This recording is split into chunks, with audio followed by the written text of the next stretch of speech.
Okay, new video time. As you can see, I've got it running. I'm about to take it for a test drive, but what a mission the last 2 weeks have been. Anyway, we'll go back to 2 weeks in time and then we'll take this for a drive.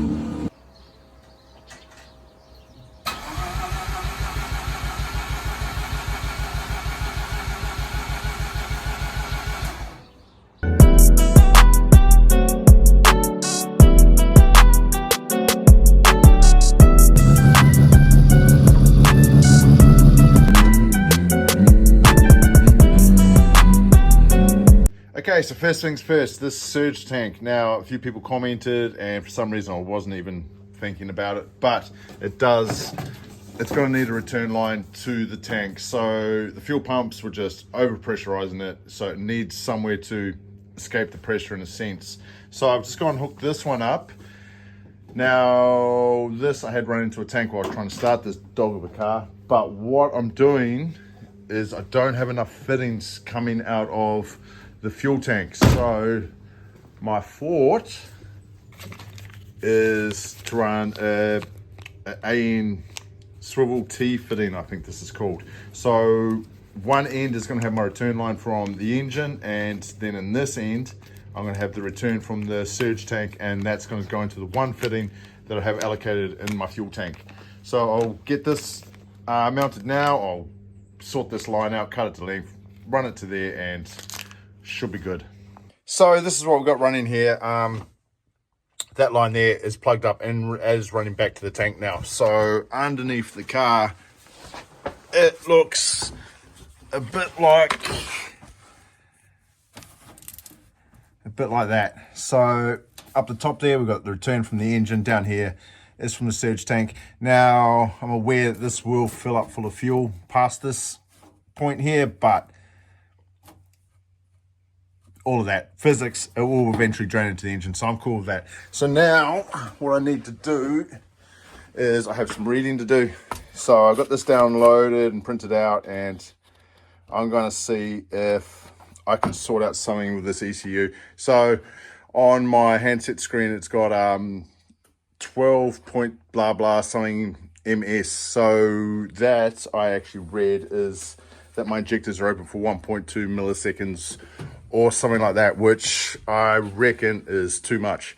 So we're going to back that way down and in a sense try and starve fuel to the engine and just work back up from that way and see if it starts. If it starts dumping fuel again, then I'm off by a mile, and I don't know.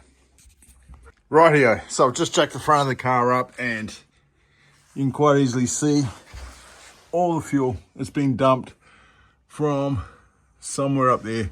So I'm just going to take my time and find out exactly where it's coming from. I believe it is from the manifold, but yeah, we'll find out. Okay, so no exaggeration. It's been a few days with this thing and constantly just flooding, like really, really bad. It's dumped it all over the floor. I don't know if I showed in other clips, but it is dumped so much. That's all the premix on the ground.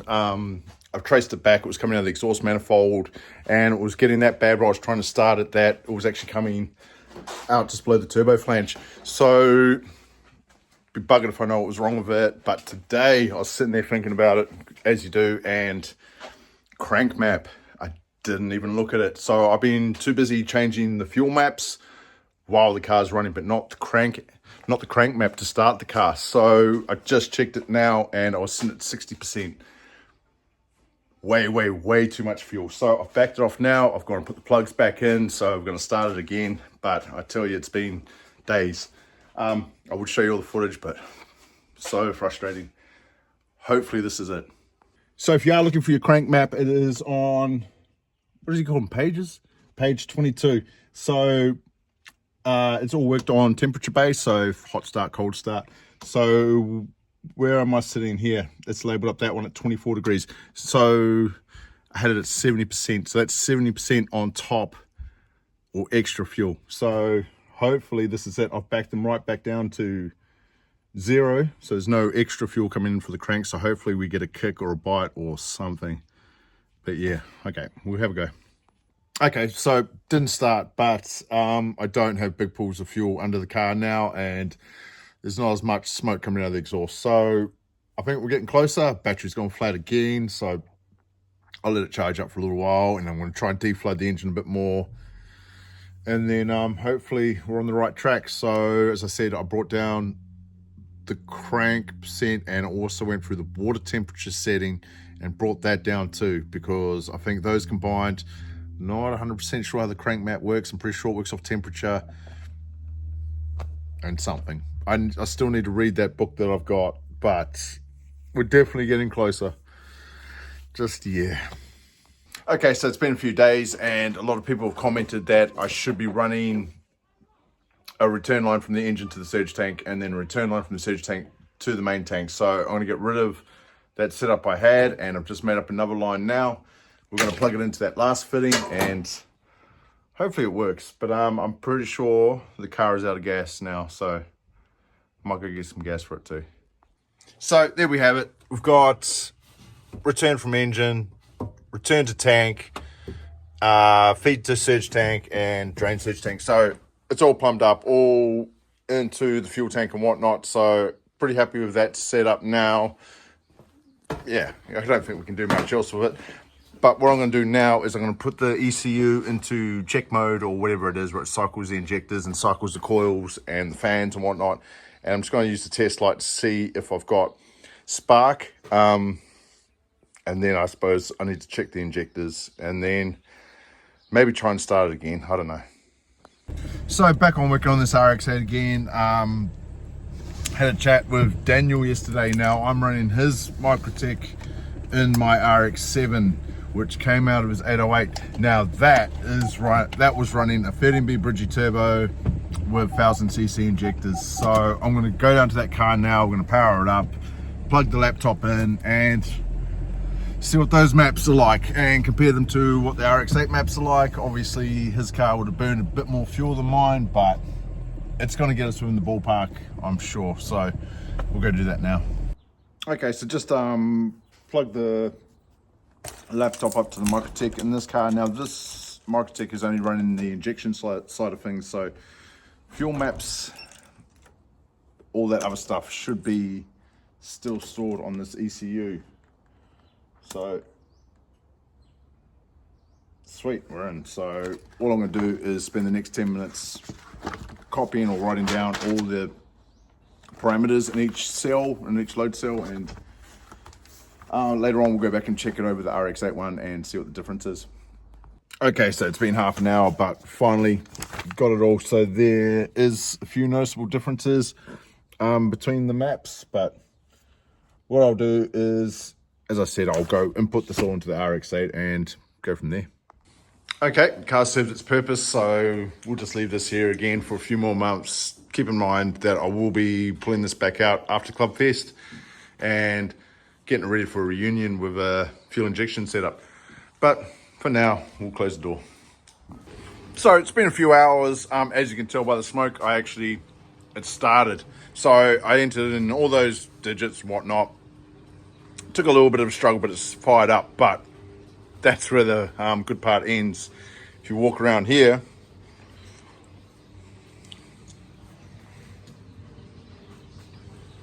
all came flying out of the exhaust. So that is all fuel. So yeah, injectors.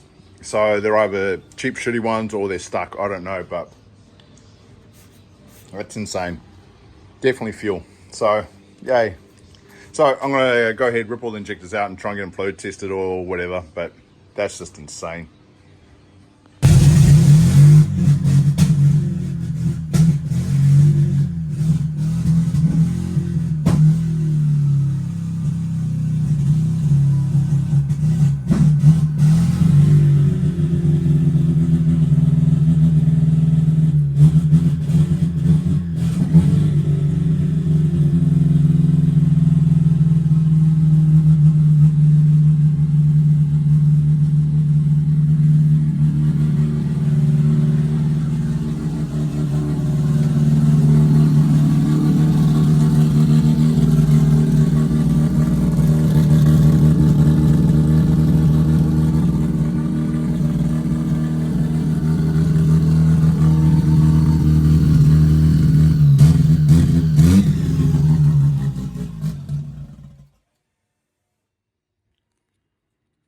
change. Okay, so as you can see, all under there, it's dumping heaps of fuel. So I'm definitely putting it down to injectors. I'm going to pull them out now. I'll get them tested tomorrow, but look at all of that. Fuel's just gone everywhere. It's even hit all that stuff over there. But it started. So win, maybe. We could count it as a win. Okay, car's all clean, so we're gonna dig and pull out these injectors now. I will get them tested the next couple of days, and to be honest, I actually hope one of them is stuck or two of them. If they are, explains everything that's going on, explains all this fuel spraying everywhere. That will be good, but if they're fine, it means there's something else wrong. So I'm gonna dig in, get them out.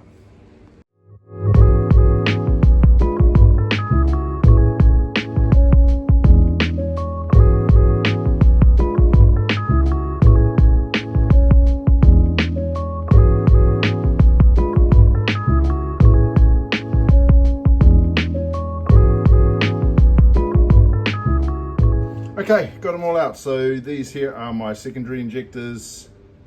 I don't know what I'm looking at. I'll get them tested.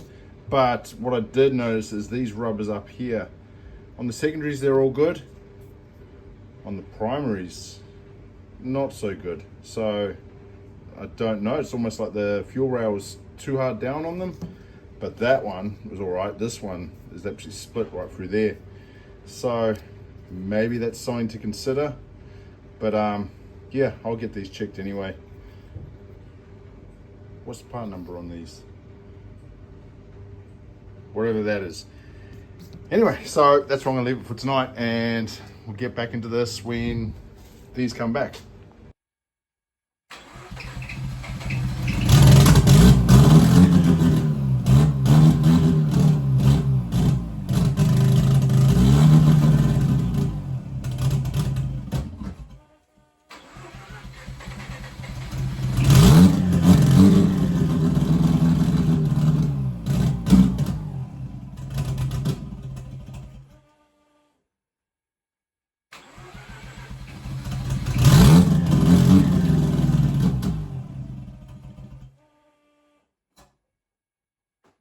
So I've got it running now, but I've got to hold the idle. Very, very close. I don't think it's spraying fuel everywhere now. It's just a little bit of fine tuning.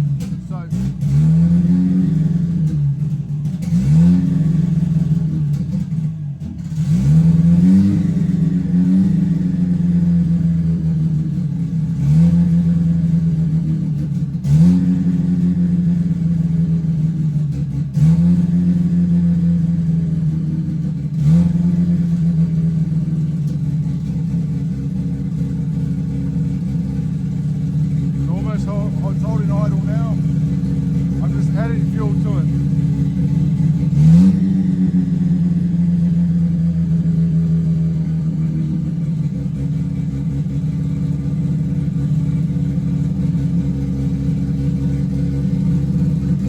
Still not 100%, but it's a lot better.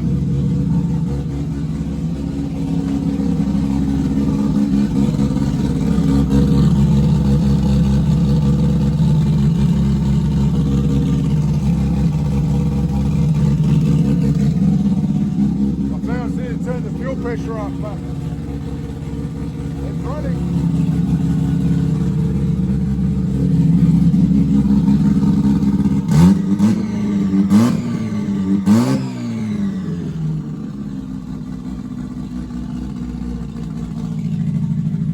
Sick.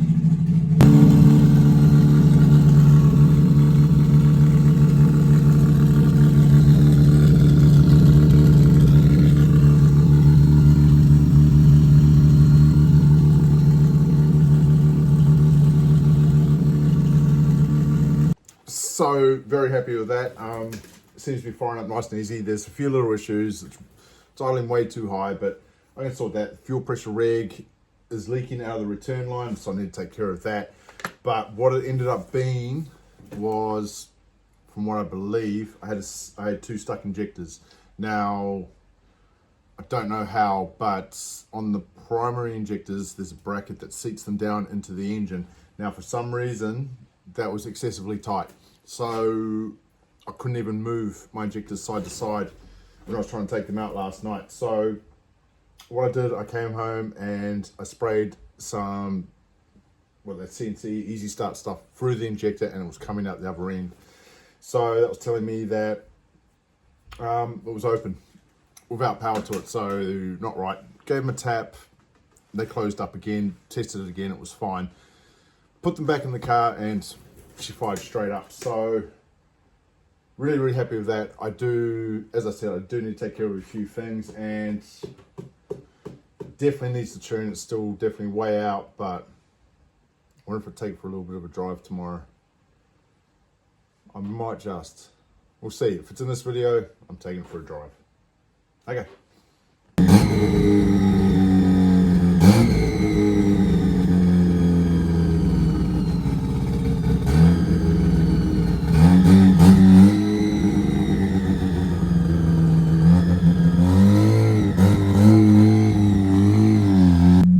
Okay, so got her out onto the road, so we'll see how it goes.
So that little drive there was good, but when I shut the car off, waited about 30 seconds, all my water lines were shaking like crazy. The water was boiling up through the tank over there. Fans hadn't turned on. So trace that back a little short in the relay. So now I've got it fixed. You can hear the fans going, but yeah, I pretty much heard what it was doing and hid for cover until that was sorted, and now it's chilled out. But yeah, it hit boost, so I'm pretty happy. Definitely still needs a tune, but man, I'm stoked. Okay, that's about gonna do it for this video. It has been, yeah. So next thing for this, I do have a few loose ends I need to tidy up, but definitely need to get it in and be tuned. So hopefully that can happen fairly soon, and then I need to start sanding this. We need to paint the whole car because it's grey and the bonnet's just not working together. So get this painted and then we're set for Clubfest. So that's mean. On the side note, I'm going to go have a look at that ute this weekend. I'm going to try and fire that thing up. So keep an eye out for that video. And then I've got fabrication. Lots of stuff to make for different cars. So we're going to be pretty busy. Anyway.